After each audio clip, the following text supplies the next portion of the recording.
स्वागत है साथियों। नो योर बैंक से हम लोग शुरू करते हैं। इसमें सबको हम लोग सरसरी निगाह से देखेंगे। बैंक ऑफ इंडिया को जो है 7 सितंबर 1906 को स्थापना किया गया था।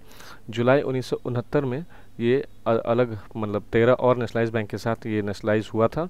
उस टाइम पे जो सीएमडी साहब थे उनका नाम था श्री त्रिभुवनदास दामोदर दास कंसारा।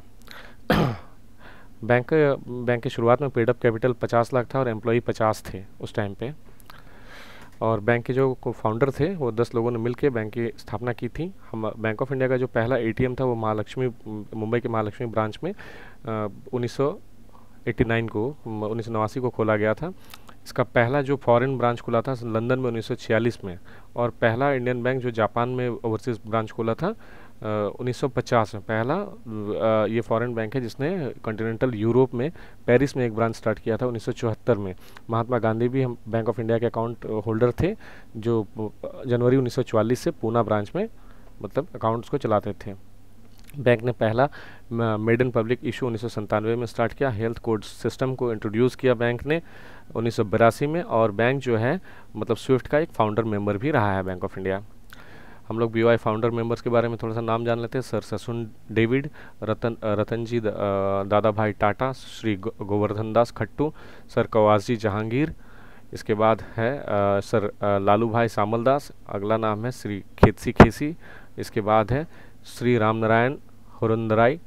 इसके बाद है जय नारायण हिंदूमल दानी। इसके बाद है श्री नूरुद्दीन इब्राहिम नूरुद्दीन, और है mister Shahpur ji Brocha. Bank of India के टोटल 7 ट्रेनिंग सेंटर हैं। Mumbai MDI Belapur, Noida STC, Kolkata STC, Bhopal STC, Chennai STC, Goa STC और ITTC Pune. Bank of India के बोर्ड मेंबर्स के बारे में जानते हैं। सबसे पहले हैं चेयरमैन मिस्टर एम.आर. कुमार जिनका नाम है, और वो 22 फरवरी 2024 से चेयरमैन है। अगला नाम है श्री रजनीश कर्नाटक जो एमडी एंड सीईओ हैं 29 अप्रैल 2023 से। 3 ईडी हैं जिनमें से पहला नाम है श्री पी.आर. राजगोपाल, अगला नाम है श्री राजीव मिश्रा, और इसके बाद है mister Subrata Kumar.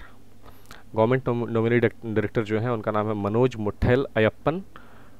RBI nominee director जो है उनका नाम है श्री अशोक नारायण, और वीवी शेनॉय भी जो है वो है शेयर होल्डर डायरेक्टर हैं, और जो एक और शेयर होल्डर डायरेक्टर हैं उनका नाम है डॉक्टर जमुना रवि। और वीके गुप्ता जो है बैंक ऑफ इंडिया के सीवीओ हैं, मतलब chief vigilance officer. Share holding pattern सरकार का इसमें 81.41% शेयर है, एलआईसी का 7.05%, इंडियन पब्लिक का 6.06% और अदर्स का 5.48%। बैंक ऑफ इंडिया में जो एनवीजी हैं टोटल 13 हैं, या इसको हम लोग एफजीओमओ भी कहते हैं, जिनमें से NVG Bihar, NVG Chandigarh, NVG east मतलब FGMO Kolkata, NVG Gujarat, NVG Jharkhand, NVG MP and Chhattisgarh, NVG new Delhi, NVG Orissa, NVG south 1, NVG south 2 Uttar Pradesh NVG, और है वेस्ट 1 और वेस्ट 2। अब जानते हैं हम लोग ब्रांच के नेटवर्क और एक्सपेंशन के बारे में।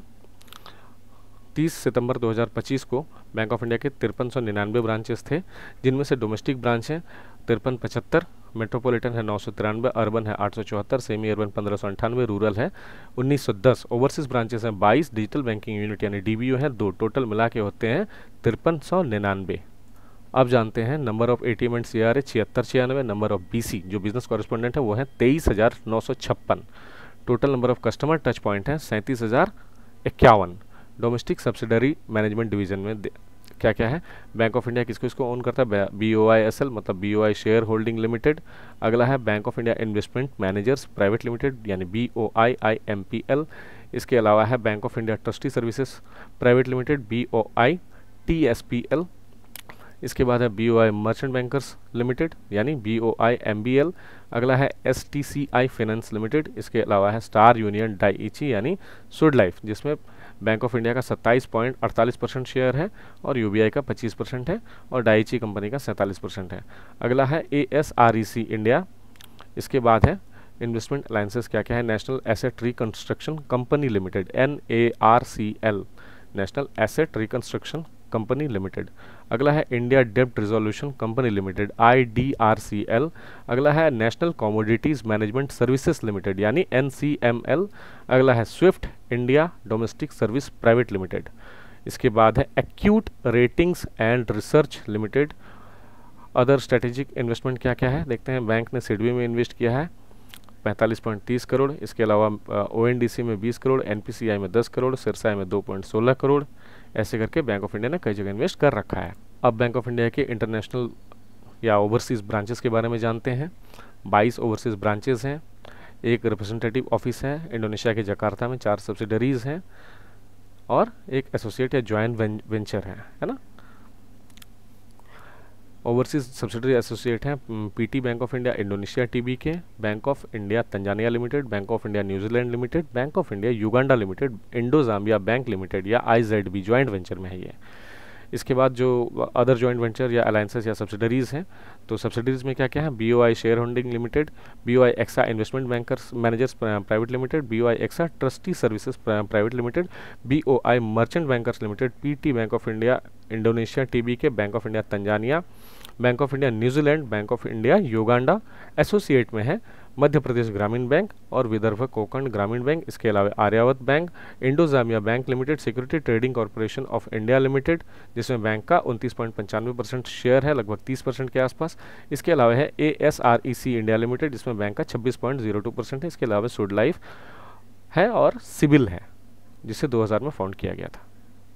थोड़ा सा बैंक के रिजल्ट के बारे में हम लोग जान लेते हैं। बैंक ऑफ इंडिया का ग्लोबल बिजनेस मिक्स है 15,62,446 सितंबर में, जो कि मार्च में था 14,82,588। ग्लोबल टोटल डिपॉजिट क्या है 816,541 मार्च में था, जो कि बढ़ के हुआ 853,301। ग्लोबल ग्रॉस एडवांसेस क्या था 666,047 मार्च में था, जो बढ़ के हुआ 709,145। कासा मार्च में था 280,284, जो बढ़ के 30 सितंबर को हुआ है 286,492। कासा रेशियो था 40.28%, जो सितंबर में गया है 39.39%। प्रायोरिटी सेक्टर एडवांस में था 215,081 मार्च में, जो बढ़ के हुआ 235,780। एग्रीकल्चर में था 98,335, जो बढ़ के हुआ 104,107। बैंक ऑफ इंडिया का ग्रॉस एनपीए जो मार्च में था 21,749, जो घट के हुआ है सितंबर में 18,014। ग्रॉस एनपीए का परसेंटेज था 3.27%, जो घट के हुआ है 2.54%। नेट एनपीए था 5359, जो घट के हुआ है 4530। नेट एनपीए का परसेंटेज जो था 0.82% था, वो घट के हुआ 0.65%। इंटरेस्ट इनकम देख लेते हैं एक बार। मार्च में था 70,826, जो सितंबर क्वार्टर में हुआ है 36,757। इंटरेस्ट एक्सपेंडेड जो है 46,432 था, जो सितंबर में है 24,776। नेट इंटरेस्ट इनकम था मार्च में 24,394, जो सितंबर में है 11,981। नॉन इंटरेस्ट इनकम था 8,994, जो सितंबर में 4,386। टोटल इनकम 79,819.92, जो सितंबर में 41,144.21। टोटल एक्सपेंडिचर था 63,407.81, जो सितंबर में 33,313। थोड़ा सा फिनेंशियल इंक्लूजन को हम लोग देख लेते हैं। इसमें कई सारी स्कीम्स हैं जो सरकार द्वारा चलाया जाता है। क्या क्या है, सबसे पहले स्टार हॉकर आत्मनिर्भर लोन, जिसे हम लोग शैल कहते हैं। इसमें 10,000 रुपये तक का लोन दिया जाता है, जिसे बढ़ा करके 20,000 तक किया जा सकता है। जो स्ट्रीट वेंडर्स के लिए है, वो आपका रेडी वालों के लिए जो मोदी ने अनाउंस किया था जून 2020 में, जिसे 12 EMI में मतलब परिशोध किया जा सकता था।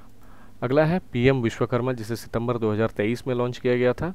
ये कुछ खास कैटेगरीज के लोगों के लिए है, जैसे black Smith, gold Smith, Potter, carpenter, sculptors इत्यादि लोगों के लिए। इसमें 1 लाख रुपए तक 5% interest rate, fix interest rate पे लोन दिया जाता था, जिसे रिपे करना होता था 18 महीनों में। इसके बाद इसे 2 लाख तक बढ़ाया जा सकता है। उसमें फिक्स इंटरेस्ट रेट, उसमें भी फिक्स वही है, 5% इंटरेस्ट रेट रहेगा। 31 मार्च 2025 तक हमने पीएम विश्वकर्मा के तहत 17,623 जो है मतलब कि एप्लीकेशन को सैंक्शन किया है, जिसमें से 27,265 एलिजिबल एप्लीकेशन एंड डिस्बर्स किया गया है। 14,663 एप्लीकेशन, मतलब 84% डिस्बर्समेंट दिया गया है। अगला है स्टार स्वरोजगार प्रशिक्षण संस्थान RCTs। बैंक 44 RCT को स्पॉन्सर करता है। कहाँ कहाँ? झारखंड, उड़ीसा, उत्तर प्रदेश, मध्य प्रदेश, महाराष्ट्र और वेस्ट बंगाल में। अब लीड बैंक स्कीम को देख लेते हैं। हमारा जो बैंक है 49 जिलों में लीड बैंक है अक्रॉस 5 स्टेट, मतलब 5 राज्यों के लगभग 49 जिलों में LDM हमारा बैंक प्रोवाइड करता है। अब देखते हैं जोनल कलेक्शन सेंटर, जिसे अगस्त 2023 में इंट्रोड्यूस किया गया था। ये जो है SMA अकाउंट के लिए रिस्पॉन्सिबल है 25 लाख से ऊपर के लिए। एनपीए रिडक्शन हम लोग थोड़ा सा देख लेते हैं। हमने अभी भी देखा कि मार्च से सितंबर में एनपीए जो है रिड्यूस हुआ है। ग्रॉस एनपीए जहां था 21,749 जो सितंबर में घट के हुआ 18,014, नेट एनपीए था 5,359 जो घट के सितंबर में हुआ 4,530। ग्रॉस एनपीए 3.27% पे था जो कि 2.54% पे आया है। नेट एनपीए 0.82 पे था जो 0.65 पे आया है। बैंक ऑफ इंडिया का व्हाट्सअप बैंकिंग नंबर जान लेते हैं, 799-798-7601। ये बैंक ऑफ इंडिया का कस्टमर सर्विस के लिए दिया गया व्हाट्सअप नंबर है, 799-798-7601। थर्ड पार्टी के टाइप को हम लोग देख लेते हैं। लाइफ इंश्योरेंस के लिए हमारा टाइप है सुड लाइफ और एलआईसी के साथ। जनरल इंश्योरेंस के लिए है रिलायंस बजाज फ्यूचर, और हाल ही में फिर से अभी न्यू इंडिया एश्योरेंस के साथ फिर से टाइप हुआ है। हेल्थ इंश्योरेंस के लिए हमारे पास 3 हैं, Star Health, Care Health, Niva Bupa. Mutual fund के लिए जितना आप लगभग म्यूचुअल फंड के कंपनीज का नाम जानते हैं हमारा सब के साथ टाइप हो रखा है। कुछ और स्कीम को देख लेते हैं, जिसमें है स्टैंड अप इंडिया, जिसमें 10 लाख से लेके 100 लाख यानी 1 करोड़ तक का लोन दिया जाता है। किसको किसको एससी और एसटी को दिया जाता है जो 18 साल से ऊपर के होने चाहिए। इसका रिपेमेंट पीरियड होता है 84 महीने और इसका मोरेटोरियम पीरियड होता है 18 महीने का। अगला आता है CGT MSC, मतलब credit guarantee fund trust scheme for micro and small enterprises. इसमें 10 लाख तक का जो है नो कोलेटरल होता है और इसमें हम लोग 200 लाख यानी 2 करोड़ तक का लोन दे सकते हैं। अगला है प्रधानमंत्री कौशल ऋण योजना। इसके तहत जो है जो भी कोर्स किए हुए हैं जैसे कि skill development courses like ITI, इसके बाद पॉलिटेक्निक, ट्रेनिंग पार्टनर, ये सब स्किल डेवलपमेंट का कोर्स जिन लोगों ने कर रखा है उनको हम लोग 5,000 से लेकर के 1.5 लाख तक का लोन दे सकते हैं। अगला है विभर मुद्रा योजना, जिसके तहत जो है नए और एग्जिस्टिंग कस्टमर जो हैंडलूम वीवर्स हैं उनको हम लोग लोन देते हैं 50,000 से लेकर के 5 लाख तक का। इसमें मार्जिन रहता है 20% ऑफ प्रोजेक्ट कॉस्ट का। अगला है कॉन्टेक्टलेस MSME लोन, जिसमें हम लोग 1 लाख से लेकर के 5 करोड़ तक का फंडिंग कर सकते हैं और इसका एक वेबसाइट है special PSB loan in 59minutes.com के तहत, जिसमें 59 मिनट के अंदर में जो कॉन्टेक्टलेस मतलब ग्राहक को यहाँ नहीं आना पड़ेगा, वो चाहे तो ऑनलाइन अगर उनके पास सारा डॉक्यूमेंट है वो अपलोड करके लोन सैंक्शन करवा सकते हैं। थोड़ा सा की पॉलिसी रेट को जान लेते हैं। रेपो रेट कितना चल रहा है अभी 5.5%। फिक्स रिवर्स रेपो रेट चल रहा है 3.35%। स्टैंडिंग डिपॉजिट फैसिलिटी रेट है जो कि रेपो रेट से 0.25% कम है यानी 5.25%। MSF जो है 5.75% है। बैंक रेट भी 5.75% है। CRR चल रहा है 3.25%। SLR जो है 18% चल रहा है। बेस रेट 8.35 से लेकर 10% तक में चल रहा है। MCLR जो है 7.80 से लेकर के 8 पॉइंट तक चल रहा है, 8% तक चल रहा है। सेविंग डिपॉजिट रेट है 2.5%। टर्म डिपॉजिट एक साल से अधिक के लिए है 5.85 से लेकर 6.60% तक। मनी मार्केट कॉल रेट है 4.80 से लेकर के 5.50 तक। कुछ और इम्पोर्टेंट टॉपिक हम लोग कवर करते हैं, जैसे कोर बैंकिंग प्रोजेक्ट जो है हमारा CBS सिस्टम चलता है, आप सबको पता है, ठीक है, और ये आउटसोर्स किया हुआ है HP इंडिया प्राइवेट लिमिटेड से। और जो फिनाकल है ये इन्फोसिस टेक्नोलॉजी से हमारा लिया हुआ है। मेल मैसेजिंग जो सिस्टम है MMS जो है, ठीक है, इसको हम लोग स्टारलिंक ऑप्शन 14 इसके थ्रू ADM या स्टारलिंक ऑप्शन के साथ वो लिंक करके चलाते हैं। फिनाकल जो हमारा कोर बैंकिंग सिस्टम है ये हमको इन्फोसिस प्रोवाइड करता है। डिटेल बैंकिंग प्रोडक्ट के रेट जान लेते हैं। क्लासिक डेबिट कार्ड जो है उसका डेबिट कार्ड इशुएंस चार्ज 250 रुपये है, रिप्लेसमेंट चार्ज भी 250 रुपये है और मेंटेनेंस चार्ज भी सालाना 250 रुपये का है। उसी तरह से प्लेटिनम कार्ड का 300 रेट चलता है। रुपये सेलेक्ट का जो कार्ड है वो भी इशुएंस का 800 रुपया, रिप्लेसमेंट भी 800 रुपया और मेंटेनेंस चार्ज भी है उसका 800 रुपया। वीज़ा बिंगो कार्ड है उसका 200। प्रीपेड लोडेबल जो कार्ड होता है उसका 100। ट्रैवल कार्ड है 1% ऑफ लोडेड 150 रुपया, 1% ऑफ लोडेड रिप्लेसमेंट का भी 150 रुपया और मेंटेनेंस चार्ज भी उसका वही है 1% ऑफ लोडेड अमाउंट मिनिमम 150 रुपया। गिफ्ट कार्ड भी वही 50 और इसका जो है आपका मेंटेनेंस चार्ज है 150 रुपया। वीज़ा सिग्नेचर कार्ड का है 800। मास्टर वर्ल्ड का भी है 800। डिजिटल डेबिट कार्ड सब ये सब फ्री है। कलाई नगर ये सब वगैरह फ्री है। मर्चेंट का क्रेडिट कार्ड ये सब फ्री है। इसके अलावा कंप्लेंट के लिए टोल फ्री नंबर दिया हुआ है बैंक ऑफ इंडिया का है 1800 425 1112 और क्रेडिट कार्ड के लिए 1800 220 088। ठीक है, धन्यवाद।